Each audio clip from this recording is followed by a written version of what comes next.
கர்த்தருடைய பரிசுத்த நாமத்துக்கு மகிமை உண்டாகதாக. இந்த நம்பிக்கை டிவியில் மீண்டுமாக உங்களை பார்ப்பது ஆண்டவர் கொடுத்த நல்ல ஸ்லாய்க்கத்துக்காக நன்றி செலுத்துகிறேன். இந்த நாள் ஆண்டவர் உங்களோடு பேசுவது நீங்கள் அல்ல, பரிசுத்த ஆவியானவரே என்று சொல்லி விதத்தில் பார்க்குறோம். கண்களை மூடி நம்ம செவிப்போம். மகா பரிசுத்தமுள்ள தெய்வமே உமக்கு நன்றி செலுத்துகிறோம். இந்த நாள் எங்களோடு பேசுவீராக, ஜனத்தோடு பேசுவீராக. பார்த்து கொண்டு இருக்கிற ஒவ்வொருத்தருடைய வாழ்க்கையில் அவருடைய வாழ்க்கையில் அற்புதத்தின் மேலே அற்புதங்கள் நடக்கும்படியாக நான் செபிக்கிறேன். சாமி, உங்களுடைய வார்த்தையிலே வல்லமை உண்டு, உங்களுடைய வார்த்தையில் அதிகாரம் உண்டு, உங்களுடைய வார்த்தையில் சூழ்நிலை மாற்றுகளுடைய வல்லமை உண்டா சாமி. அப்படியா நீங்கள் செய்கிறபடியா நன்றி. எங்களோடு பேசுவீராக. தெய்வம் நீ பேசுகிறவர், நீ பேசுவீராக. இயேசுவின் நாமத்தில் பிதாவே, ஆமேன். கர்த்தருடைய நாமம் மையப்படுவதாக. மீண்டுமாக உங்களை பார்ப்பது ஆண்டவர் கொடுத்த நல்ல ஒரு வாய்ப்புக்காக நன்றி செலுத்துகிறோம். தொடர்ந்து பாருங்கள். ஒவ்வொரு திங்கட்கிழமை காத்தால் 6:30 மணிலேருந்து 7 மணி மட்டும் நம்முடைய நம்பிக்கை டிவி சேனல் மூலிமா உங்களை நான் பார்க்க போகிறேன். ஆண்டவர் ஆகிய இயேசு கிறிஸ்து உங்களோடு பேசுவாராக. அருமையான தேவநிலைகளே, இந்த நாள் எந்த தலைப்பில் நம்ம பேசுவோம் என்று சொன்னால், ஆண்டவருக்கு நம்மளை குறித்து எல்லாம் அறிந்திருக்கிறவர். Before we are born in this world the God has chosen us. நம்ம இந்த உலகத்தின் தோற்றத்துக்கு முன்பதாகவே, இந்த உலகத்துக்கு வர்றதுக்கு முன்பதாகவே ஆண்டவராகிய இயேசு கிறிஸ்து உங்களை குறித்தும் என்ன குறித்தும் நம்மை குறித்தும் ஒரு திட்டத்தோடு அழைத்திருக்கிறார். நம்ம நினைப்போம், நான் ஒன்றுமே இல்லை, நான் தகுதியற்றவன், என்னால் முடியாது, என்னால் நடக்காது அப்படின்னு சொல்லி நீங்கள் தத்தளித்து கொண்டிருக்கிற உங்களை பார்த்து ஆண்டவர் சொல்லுகிற ஒரு காத்தியம் என்று சொன்னால், உங்களை குறித்து நான் எல்லாம் அறிந்திருக்கிறேன். உடைய முன்காலத்தை குறித்து அறிந்திருக்கிற நம்முடைய ஆண்டவர், நிகழ்காலத்தை குறித்து அறிந்திருக்கிற நம்முடைய ஆண்டவர், நம்முடைய வருங்காலத்தை குறித்து அறிந்திருக்கிறவர் நம்முடைய ஆண்டவராகிய இயேசு கிறிஸ்து. அருமையான தேவன் பிள்ளைகளே, கடந்த நாட்கள் உங்களுடைய வாழ்க்கை எப்படி இருந்தது தெரியாது. அவரோட கண்ணீரோடு இருந்திருக்கலாம், துக்கத்தோடு இருந்திருக்கலாம், போராட்டத்தோடு இருந்திருக்கலாம், வேதனையோடு இருந்திருக்கலாம், அவமானத்தோடு வாழ்ந்து கொண்டு இருக்கலாம். இப்போ இந்த நிகழ்ச்சி பார்த்து கொண்டு இருக்க யாரோ ஒருத்தரோடு ஆண்டவர் பேசி கொண்டு இருக்கிறார். உங்களுடைய துக்கம் சந்தோஷமாக மாறும், உங்களுடைய கண்ணீர் சந்தோஷமாக மாறும். உன்னுடைய இருக்கிற எல்லா சூழ்நிலையிலும் என் தேவனாய் கர்த்தர் மாற்ற அவர் உண்மை உள்ள தேவனாக காணப்படுகிறார். வேதத்திலேருந்து நம்ம பார்க்கும்போது கலாத்தியர் 1:15 நீங்கள் பார்ப்பீங்க என்று சொன்னால், இந்த உலகத்தின் தோற்றத்துக்கு முன்பதாகவே ஆண்டவராகிய இயேசு கிறிஸ்து நம்மை முன்குறித்து தெரிந்து கொண்டு இருக்கிறார். தாயின் வயிற்றில் உருவாக்குறதுக்கு முன்பதாகவே உன்னையும் என்னையும் ஆண்டவராகிய இயேசு கிறிஸ்து தெரிந்து கொண்டிருக்கிறார் என்று சொல்லி வேதம் சொல்லுகிறது. கலாத்தியர் 1:15 தாயின் வயிற்றில் உருவாக்குறதுக்கு முன்பதாகவே உன்னை தெரிந்து கொண்டார். அருமையான தேவன் பிள்ளைகளே, நீங்கள் கவலைப்பட வேண்டிய அவசியம் இல்லை. ஆண்டவர் உங்களே முன்குறித்திருக்கிறார். எப்போ முன்குறித்திருக்கிறார் தெரியுங்களா? உங்களுடைய தாயின் வயிற்றில் உருவாக்குறதுக்கு முன்பதாகவே. நம்மளை ஒரு மனுஷன் முன்குறிக்க வேண்டும் என்று சொன்னால், நம்மளுடைய அழகை பார்ப்பாங்க, நம்மளுடைய பணத்தை பார்ப்பாங்க, நம்ம இருக்கிற பொசிஷனை பார்ப்பாங்க, நம்ம இருக்கிற திறமைகளை பார்ப்பாங்க, நம்ம எந்த சூழ்நிலை இருக்கிறோம் என்று சொல்லி தான் ஒரு மனுஷன் நம்மக்கிட்ட உறவு வைத்துக் கொள்வார், நம்மளை ஒரு முக்கிய ஸ்தானத்தில் கொடுப்பாங்க. நம்மளை தெரிஞ்சு கொள்ள வேண்டும் என்று சொன்னால், நம்ம எந்த லெவலில் இருக்கிறோம் என்று சொல்லி தான் அந்த லெவலில் நம்மளை தெரிந்து கொள்ள முடியும். ஒருவேளை நீங்கள் மிலிட்ரிக்கு போகணும் என்று சொன்னால், நல்லா ஹைட்டோ வெயிட்டோ நல்லா ஃபிட்டாக இருக்கிற ஒரு மனுஷனை தான் மிலிட்ரியில் செலக்ட் பண்ணுவாங்க. ஒரு பேங்க் மேனேஜருக்கு போனோன்னா அதுக்கூடிய மேனேஜிங் போஸ்ட்டுக்கு வேண்டிய படிப்பு இருந்தால் தான் ஒரு மனுஷனை ஒரு கவர்மெண்ட்டு தெரிந்து கொள்ளும். ஆனால் ஒன்றுத்துக்கோ உதவாத இருந்த நம்மளை தாயின் வயிற்றில் உருவாக்குறதுக்கு முன்பதாகவே ஆண்டவராகிய இயேசு கிறிஸ்து உன்னையும் என்னையும் தெரிந்து கொண்டிருக்கிறார். எவ்வளோ பெரிய ஸ்லாக்கிய பாருங்கள் தேவனுடைய பிள்ளைகளே. நம்மளை தெரிந்து கொண்ட தெய்வம் பார்க்குறேன்னு சொன்னால், அவர் சர்வ வல்லம் உள்ள தெய்வம். அவருக்கு ஈடானவர் யாரும் இல்லை. அவர் சாவே இல்லாத ஒரு தெய்வம், ஆதியில் இருந்த தெய்வம், இது வரைக்கும் நடத்தி வந்த தெய்வம்.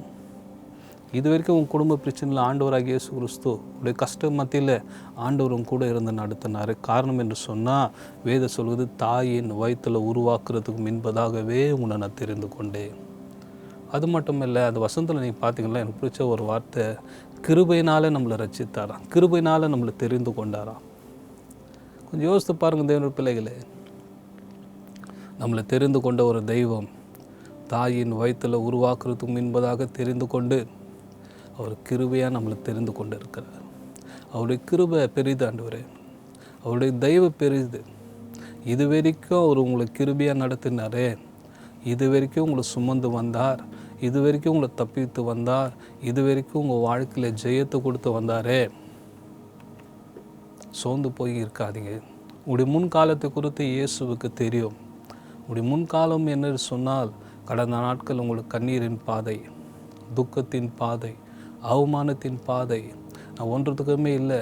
எத்தனை பேர் தேவனுடைய பிள்ளைகளே, நீங்கள் மறித்து போயிடலாம் நல்லா இருக்கும்னு நினைத்தீங்களாவா? ஆண்டவர் சொல்கிறார், உன்னை நான் தாயின் வயிற்றில் உருவாக்குறதுக்கு என்பதாக தெரிந்து கொண்டேன். எனக்கு வந்த வேதனை போதும், நான் கஷ்டப்படுறது போதும் ஆண்டவரே, நான் மறிச்சிட்டா கூட நல்லா இருக்குன்னு சொல்லுகிற உங்களை பார்த்து ஆண்டவர் உங்களோடு பேசுகிறார். ஒரு மனுஷன் உங்களை தெரிந்து கொள்ளலை, ஒரு தாயின் தகப்பனும் உன்னை தெரிந்து கொள்ளலை. சர்வ வல்லமுள்ள தேவன் உங்களோட தாயின் வயிற்றில் உருவாக்குறதுக்கு என்பதாகவே உங்களை தெரிந்து கொண்டு இருக்கிறார். நீங்கள் சோர்ந்து போக வேண்டிய அவசியம் இல்லை. உங்களை தெரிந்துக்க எனக்கு யாருமே இல்லை என்று சொல்ல வேண்டிய அவசியமே இல்லை. உங்களுக்குன்னு ஒருவர் இருக்கிறார். அவர் சர்வ வல்லமுள்ள தெய்வம், தாயின் வயிற்றில் உருவாக்குறதுக்கு என்பதாகவே உங்களை தெரிந்து கொண்டார். கொஞ்சம் யோசித்து பாருங்கள். ஒரு தாய் தகப்பன் இந்த பூமியில் வந்த பேர் தான் ஒரு குழந்தை ஆனா பெண்ணான்னு தெரியும், இல்லை டிவியில் அந்த மானிட்டரில் பார்க்கலாம். இதுக்கு முன்பதாகவே நீங்கள் உங்கள் கை எப்படி இருக்கான்னு தெரியாது, உங்களுடைய முகம் எப்படி இருக்குன்னு தெரியாது, உங்கள் கண்கள் எப்படி இருக்குன்னு தெரியாது. நீங்கள் கையாக வெள்ளையாக இருப்பீங்களா, கருப்பாக இருப்பீங்களா, ப்ரௌனாக இருப்பீங்களா, எப்படி கையாட்டுவீங்க உங்களுக்கும் தெரியாது, உங்களுக்கு பெற்றவங்களுக்கும் தெரியாது.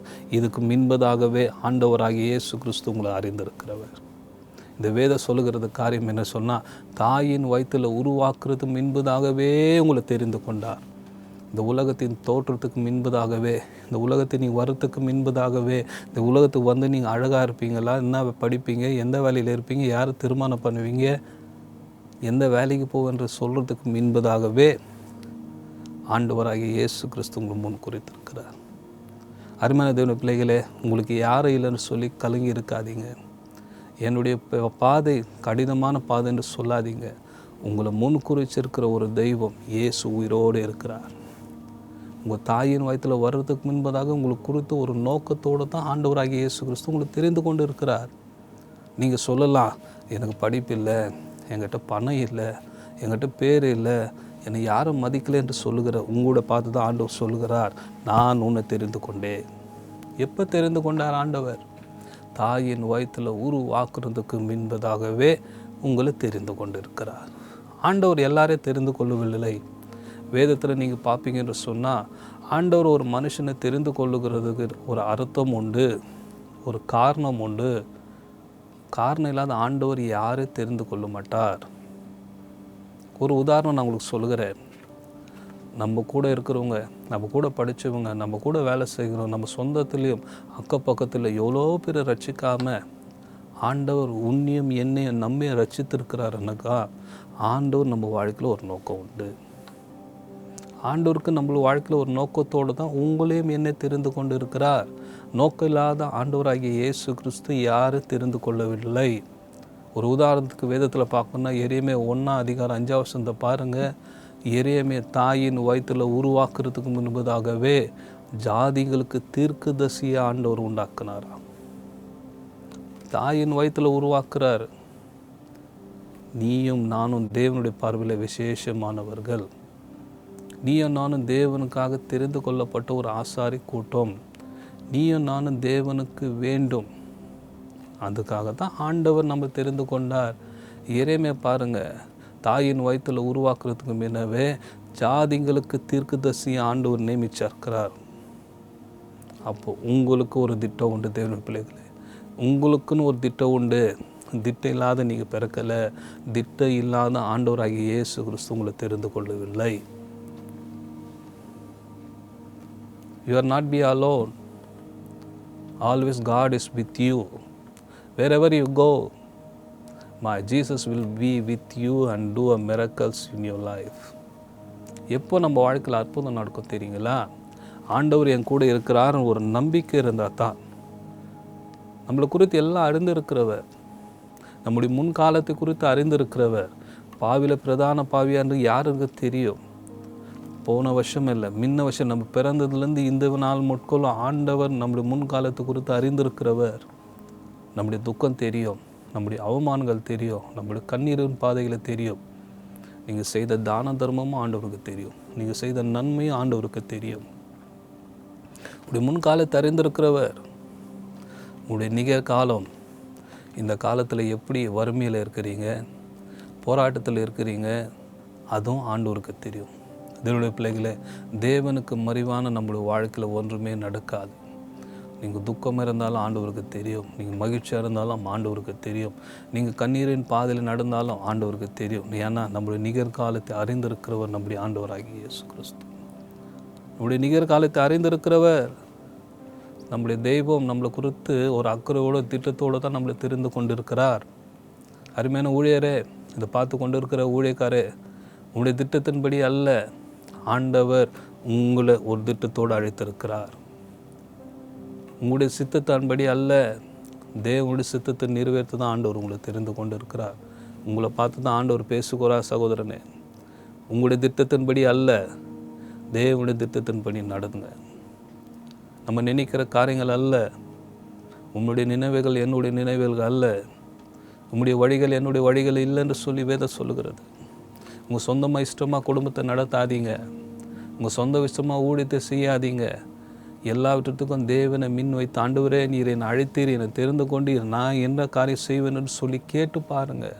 ஆண்டவர் ஆவியானவர் உங்களோடு பேசுவார், வேதத்தின் மூலியமாக பேசுவார், தீர்க்க தரிசனமான வார்த்தைகளை கொண்டு பேசுவார், யாரோட ஜெபத்து மூலியம் தேவனுடைய பிள்ளைகளை கொண்டு பேசுவார். தேவனுடைய பிள்ளைகளை ஆண்டவர் தாயின் வயிற்றில் உருவாக்குறதுக்கு முன்பதாக உங்களால் தெரிந்து கொண்டு இருக்கிறார். தேவன் உங்களை தெரிந்தது ஒரு நோக்கம் உண்டு. தாயின் வயிற்றில் உருவாக்குறது என்பதாக உங்களை தெரிந்து கொண்ட ஆண்டவர் இந்த உலகத்தில் ஒரு நோக்கம் இல்லாமல் ஆண்டவர் உங்களை தெரிந்து கொள்ள வேண்டும். அது மட்டுமல்ல, நம்முடைய ஆண்டவரை பார்த்தீங்கன்னு சொன்னீங்கன்னா, அவர் நேற்றும் இன்றும் என்றும் மாறாதவர், அவர் இருக்கிறவர், இறந்தவர், வருகிறவர். வேதத்திலேருந்து வெளிப்படுத்தல் 1ஆம் அதிகாரம் 8ஆம் வசனத்தை நீங்கள் பார்த்தீங்கன்னு சொன்னால், வேதம் சொல்லப்பட்டு இருக்கிறதுக்காரனா அவர் அல்பாவோ மேகானவர், அவர் ஆதியும் அந்தமானவர், இந்த ஆதியத்திலிருந்து இந்த வரைக்கும் நம்மோடு இருக்கிறவர். உணர்வார்த்தை உங்களுக்கு புரிகிற மாதிரி சொன்னோன்னா, நீங்கள் பிறந்த நாட்கள் முழுது இது வரைக்கும் ஆண்டவராகிய இயேசு கிறிஸ்து உங்களோடு இருந்தாரே. எவ்வளோ அவமானங்கள், எவ்வளோ ஆபத்துகள் உங்களை நேரி வந்தது. எத்தனோ டைம் நீங்கள் மரித்து போயிருக்கணும் சகோதரனே, சகோதரியே, எத்தனோ டைம் நீங்கள் மரித்து போயிருக்கணும். ஆனால் ஆண்டவர் உங்களை தெரிந்து கொண்ட நோக்கத்தோடு தான் இது வரைக்கும் உங்களை ஜீவனோடு வைத்திருக்கிறார். அப்படி வேதம் சொல்லுகிறது, அவர் அல்பாவோ மேகானவரே, அவர் ஆதியும் அந்தமானவர். இந்த உலகத்தை தோன்றவர்கள் இருந்த தெய்வம், அவர் முடிகிற வரைக்கும் அவர் தான் சர்வ வல்லமுள்ள தெய்வம். உங்கள் வாழ்க்கையை தொடக்கன்னு ஆண்டவர், முடிக்க அவர் உண்மை உள்ள தேவனாக காணப்படுகிறார். தொடக்கன்னு ஆண்டவர் உங்கள் வாழ்க்கையில் முடிக்க அவர் உண்மை உள்ள தேவனாக காணப்படுகிறார். தேவனுக்குள்ளே நீங்கள் தேவனுக்கு தேவைன்னு சொல்லி தான் உங்களை தெரிந்து கொண்டு இருக்கிறார். உங்களை உருவாக்கும் போதே, உங்களை தெரிந்து கொண்டு இருக்கும் போதே, தேவன் ஏதோ உங்களை கொண்டு ஒரு காரியம் செய்ய, தேவனுடைய சித்தத்தை நிறைவேற்றும்படி தான் உங்களை தெரிந்து கொண்டு இருக்கிறார். தேவனுடைய சித்தம் இல்லாமல் நீங்கள் ரட்சிக்கப்பட முடியாது. அவர் கிருபையை ரட்சித்தார். ஜீவனை காட்டிலும் அவர் கிருபை நல்லது, நம்முடைய உயிரை காட்டிலும் அவர்களுக்கு கிருபை நல்லது. தேவனுடைய பிள்ளைகளே,